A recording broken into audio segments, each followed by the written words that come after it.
Good morning, students. Welcome to online class. Hope you people are safe. This is Sheila, your computer science teacher. In last class, we saw what is looping, isn't it? What is looping? The same process taking place again and again. It's termed as what? Looping. In that, first we saw. Good morning, students. Welcome to online class. Hope you people are safe. This is Sheila, your computer science teacher. In last class, we saw what is looping, isn't it? What is looping? The same process taking place again and again. It is termed as what? Looping. In that, first we saw about for loop. In for loop, you had three statements. Yes, isn't it? What are they? Initialization, test condition, updating. Updating is increment or decrementing. Yes.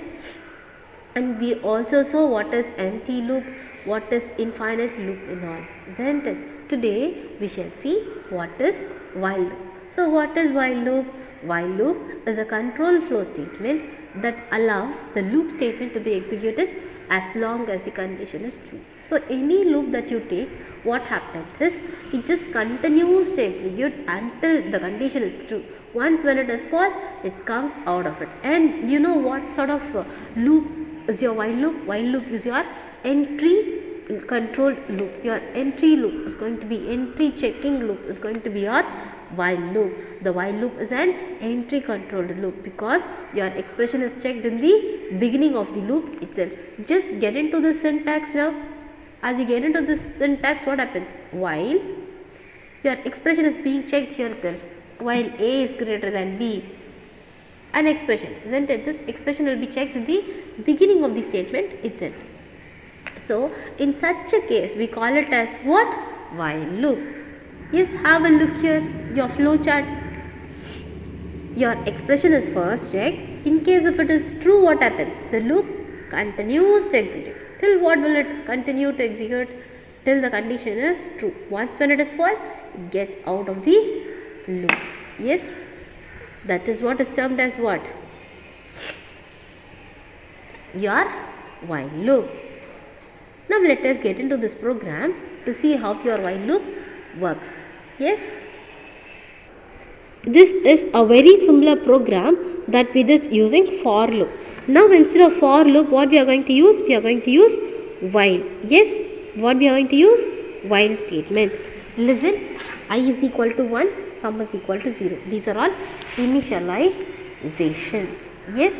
Next, what do you have? You have a condition to check whether I is lesser than or equal to 0. Just check whether I is lesser than or equal to 10. Yes, I is lesser than or equal to 10. Open braces, sum is equal to sum plus sign. What is I value now? I is equal to 1. 1 is lesser than 10 only now. Condition is true. Condition is what? Condition is true. So in such a case, 0 plus, what is I value? 1. 0 plus 1, it is going to be 1 now. What is sum value now? Sum value is 1 now. Yes.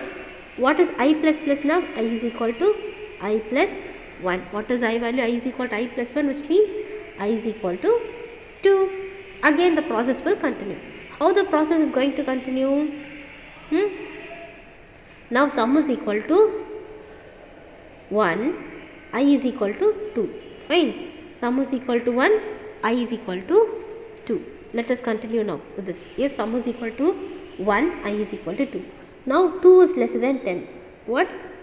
We have to check whether 2 is lesser than 10. 2 lesser than 10 only, no? Condition is true. Then sum was already 1 and I was already 2. So 1 plus 2 is going to be 3. What is the sum value now? It is 3. Again we are going to do I plus plus, which is equal to 3 now. Fine. Sum is 3, I is 3 now. Again 3 is lesser than 10, condition true. What happens? Now sum is equal to sum plus I. 3 plus 3, it is going to be 6. So sum is equal to 6. I will be 4. 4 lesser than 10 now? Yes, 4 is lesser than 10 only. So again what will happen? Sum is equal to sum plus I. 6 plus 4, it is going to be 10. Till what? The statement will be continued. Till the condition fails. While 10 is equal to 10, it will work. 10 is equal to 10, it will work. When I value becomes 11, it is not equal. Only then it will skim out of this it will skip out of this while loop. Then the value that is being stored for sum will be printed here. Clear? Yes, this is how your while loop works. On what happens here, that whatever is being given with the double quotes is printed as it is, and the value that is being here in the container will be printed. Yes, able to follow, children? Fine. Now let us see, find the sum and average of 5 numbers using while loop. Shall we see this now?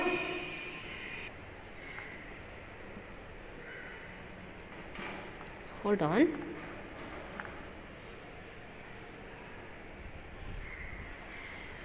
Now I is equal to 1.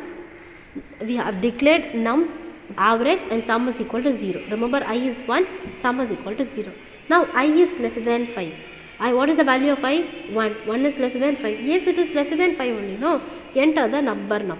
This will be double quotes, which is actually printed like that. It is enter the number. Now what are we going to do? We are going to get the input from the user. Say for example, the input that I am going to get is going to be 10. For the first time, I got sum is equal to sum plus num. Already sum was 0. 0 plus, what is the value of num now? 10. So sum is equal to what now? 10. Remember, and I plus plus. I was already 1. Yes, now it will be 2. Fine. This is your first statement. Again, what happens? What is the I value now? 2. 2 is lesser than 5. Yes, 2 is lesser than 5 only. What will happen? Condition is true. Again, it will come. Enter the number. I am going to get the second mark now. Second number. I got the second number now. It is going to be 20. I am getting it from the user, right? 20. I am giving it as 20. Now sum is equal to sum plus num. Num value is 20. Sum value is 10. So what will be the sum value right now? It is going to be 30. The incremented value of I is going to be 3. 3 is lesser than 5. True. Now what will happen? Sum plus num. 30 plus anything that I am going to give. Say for example, if I am going to give it as 10 again. So 10 plus 30 is going to be 40. I value will be incremented by 1. The process will continue till you get the values and add up all the values that I am getting it from the user. After adding all that values, I will divide that with 5. Why so? Because I am getting the average of 5 numbers. Yes. So divided by 5 and get the average. And average can be in it is not necessary that it has to be int. If I want it in float, I can even make a type conversion. Yes. Float average. If I am going to give like that, what will happen? The sum value, which is an integer, will be converted into an decimal. Yes, even that I can make. So what happens? We got all the numbers added up and we made an average. Yes, that's it. This is how your while loop will work. Now let us see while loop variation. See, your while loop can be either empty or infinite. Yes, it can be empty or infinite. If a loop does not have any statement inside the body, it will be termed as null statement, or what? Or you can call it as empty statement also. Just have a look here in this code. While condition is being checked, but inside this I don't have any statement. So the statement is going to be an empty statement. Yes. Next. This loop can also be termed as time delay loop. Do you know why? It is because we can pass the program for some time. We can make the program not to work for some time. Yes, a while loop can be infinite loop when there is no update statement given inside the body of the loop. Say for example, though the statement is proper here, what happens is we are missing out a curly braces. What are we missing? A curly braces. Since it is missing, this loop will be continued to display. It will continue again without any without any end. It will just keep moving again and again. So it is called as what? Infinite loop. Next comes your do while loop. Do while loop is termed as exit loop, right? Exit checking loop actually. Is it exit controlled loop actually, because the condition will be checked only in the end of the code. At least the execution will take place at least once. Yes, only then the iteration will start. Yes, That is what is termed as what? Even the condition is going to be false, it will be evaluated only at the end. So at least one time the execution will take place. Just have a look at this syntax. Do, body of the loop, it will be executed once. Say for example, I am going to give it as do, see out, hi, it will be printed. Yes, while some condition is being given. This condition will not be checked at all. Before that itself, that high statement will be executed. That is what is termed as what? Do while. Like look here. As you look here, what happens? You have a body of the loop. The value is actually checked. Text your expression is actually checked. When it is true, okay, fine. When it is true, what happens? The body of the loop will be printed, and this test expression actually comes after your body of the loop only. Yes, till that what happens? One time the statement will be executed. This is what I meant. Yes, now have a look at this program. Now what happens? Let me enlarge it. What happens here? Int main n is equal to 10 is actually given. Do given, see out n. 10 will be printed. 10 will be printed. Again, now only what happens? N minus minus is taking place, which is 9. Now while n minus minus is already done, right? So the condition is checked where? At the bottom only. It is being checked at the bottom only. Yes. Now what happens? 9 is lesser than greater than 0. Again the condition will keep moving. Till what will it continue? Till you get the value. Till it becomes 0. N value becomes 0. The execution will continue. Yes. This is what is termed as what? Do while statement. Nesting of loops. A loop within a loop is termed as what? Nesting of loop. A loop which contains another loop is called what? Nested loop. Say for example, look here, you have a for loop. In that inside also you have a for loop. This and all for writing matrix program and all, right?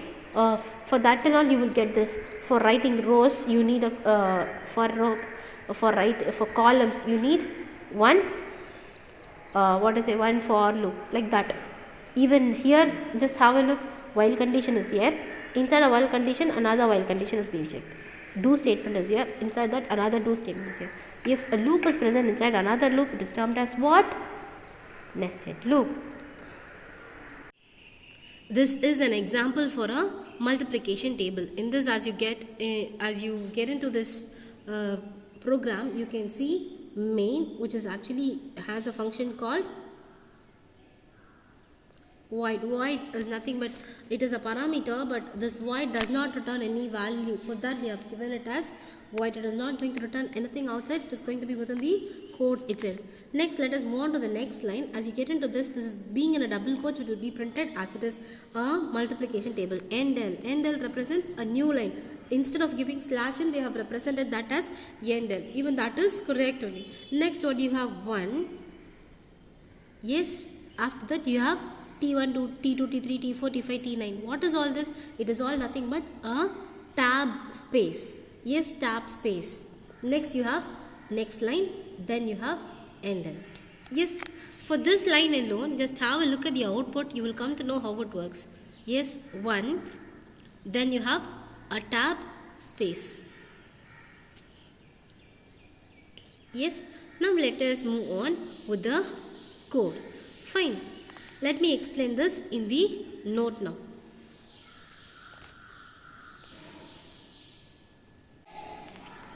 Listen to this code, children. For int c is equal to 1, c is lesser than 10, c plus plus. Yes, c is equal to 1. 1. So see, what is the value of c? It is 1. 1 is lesser than 10, it is true. Again, c gets incremented by 1, which is equal to 2 now. Now what happens? C out, c. C value gets printed as it is. So C value gets printed as it is, and there is a pipeline symbol followed by, which is in the double quotes, will be printed as it is. Fine. Next, what do you have? Since the loop is not being closed, it continues further to the next loop. For int I is equal to 1, I is less than 10, I plus plus. I is equal to 1 means it is initialization. Next you have a comparative statement. I less than 10, it is 1 less than 10. Condition is true. Next I gets incremented by 1 which is equal to 2. So 1 less than 10, it is true. It gets into the loop. Yes. So what is actually printed here? I into C. So 1 into 1 it is going to be 1. Clear? 1 into 1 it is going to be 1. So this 1 into 1 will be printed next to this now. Yes. Next again, now let us get into this loop itself. Since this loop gets ended up, you will not finish this loop. You will finish this loop. Only then you can end up the first loop. So get into this now. I is equal to 1. It is over. Now I value is incremented by 2 now. So I is equal to 2. 2 is less than 10. Condition is true. Now I value will be incremented by 1 which is equal to 3. So 2 is less than 10. It is true. So I value is going to be 2. C value will be equal to 1. So 2 into 1 it is equal to 2. It will be, because it is slash t, a tab space will be given and 2 will be printed. Yes. Again what happens? 3. 3 is less than 10. Condition true. What happens as 3 is less than 10? Condition true. 3 into 1. 3 into 1 it is going to be 3 with a tab space will be printed. Yes, still what it will be printed? 9 less than 10. 9 less than 10. Okay, fine. So 9 into 1 it is going to be 1. So on up till 9 it will be printed. After that, after this loop gets ended up, it moves on here. Now what happens? C will be incremented by 1. C is equal to 2. 2 is less than 10. 2 plus plus which is actually equal to 3. As it becomes 2, again C out C. So here what happens? After 1, 2 will be printed and this pipeline symbol, yes, the pipeline symbol that is over here, yes, will be printed as a continuous one. Fine. Again we are getting into the another for loop which is actually inside. Now again this loop will start from the first. I is equal to 1. 1 is less than 10. I plus plus. Fine, able to follow because this loop finished fully. Again we are starting up over here. So this loop will be continuing again. So I is equal to 1. 1 is less than 10. I plus plus. Now what happens? 1 into 2. Yes, 1 into 2 it is going to be what? 2. 2 will be printed here. Yes, it continues till what? Till 9 9s are 81. Till that the program will just get continued. Yes, this is how your program works. Have a look at this output now. We started up, right? We started up with 1. After that 2, 4, 6, 8, 16.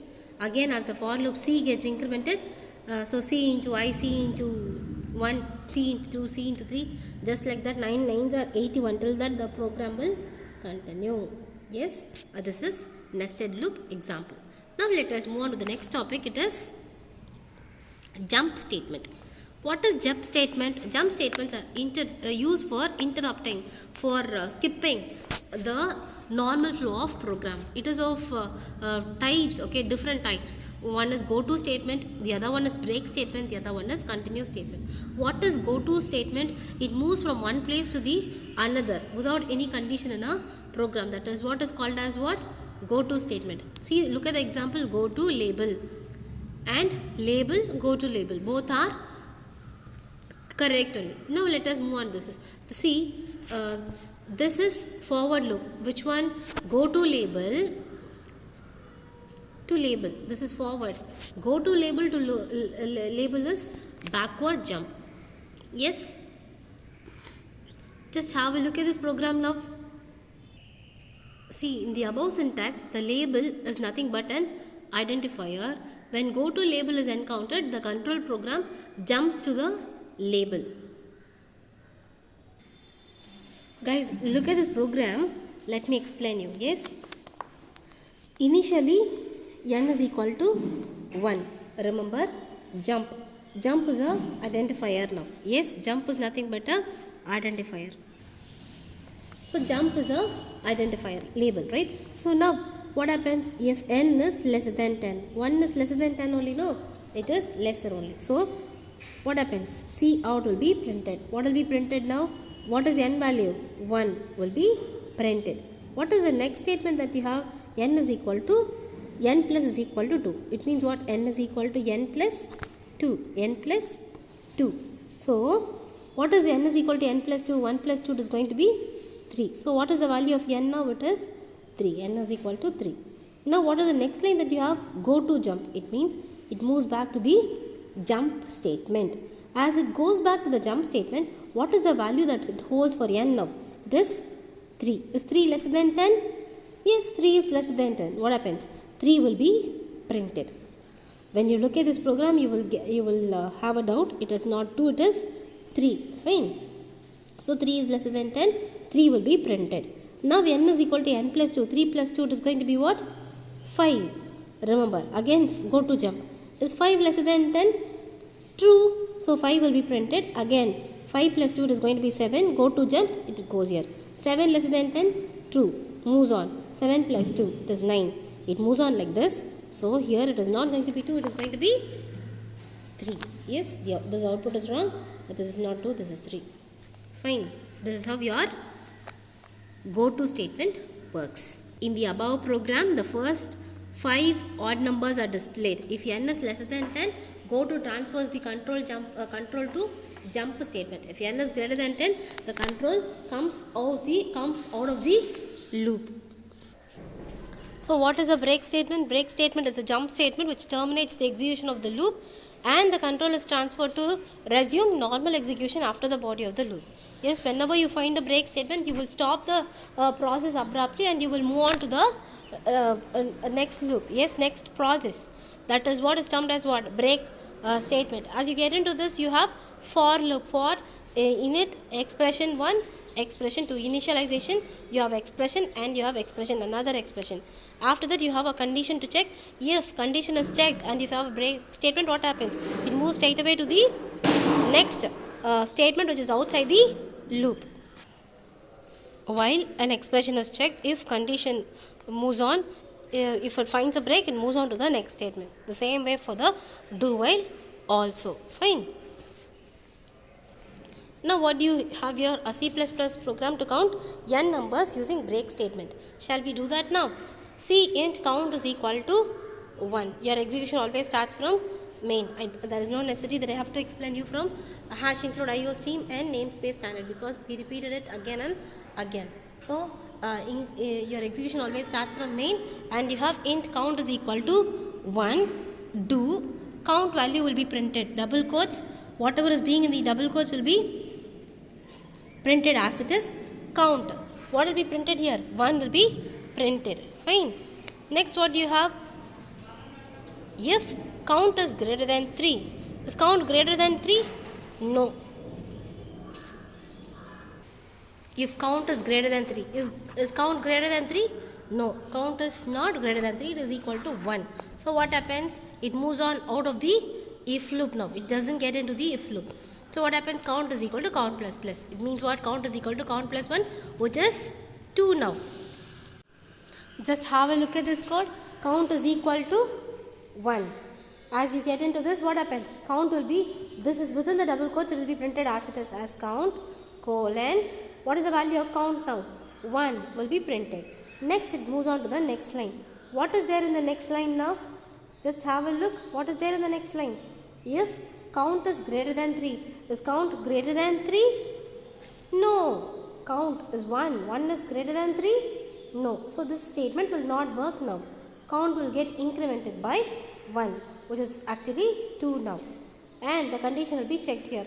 While 2 is lesser than 20. Condition is true. Again what happens? Since condition is true, just gets into this, count 2 will be printed. Again 2 will be checked. 2 is greater than 3?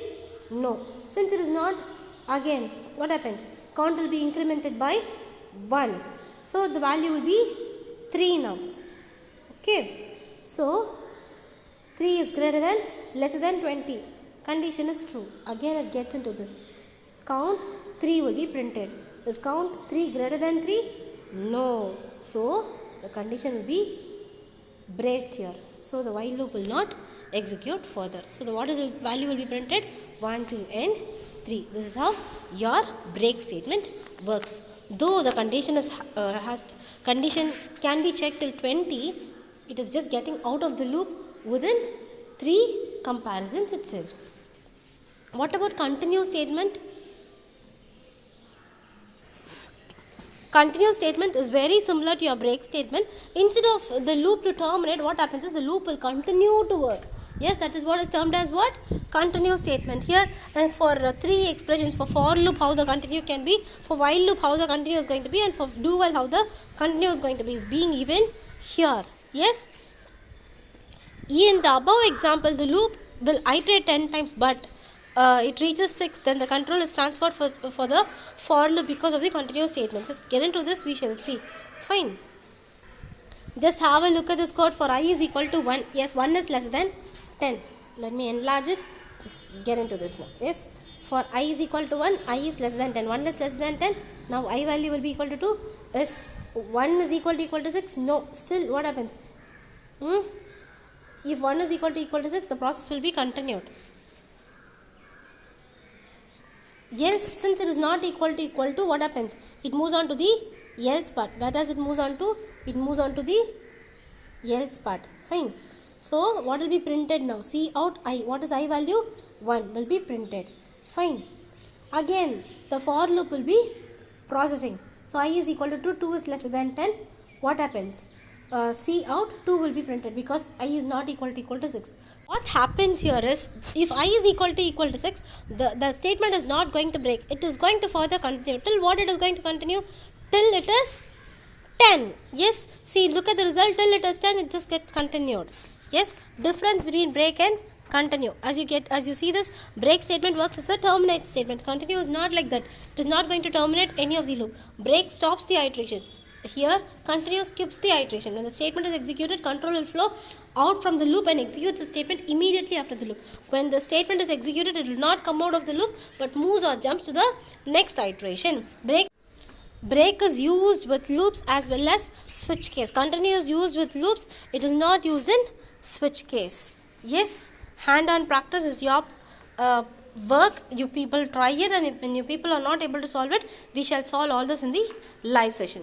Thank you, children. With this, the lesson just gets over. What did we see for today? We saw what is while loop, what is do while, and we saw what is break statement, what is continuous statement, and what is jump statement. Isn't it? Yes, children. Let us stop with this, and we shall proceed with the rest in our next class. Next class, we will start with 11th lesson. Thank you.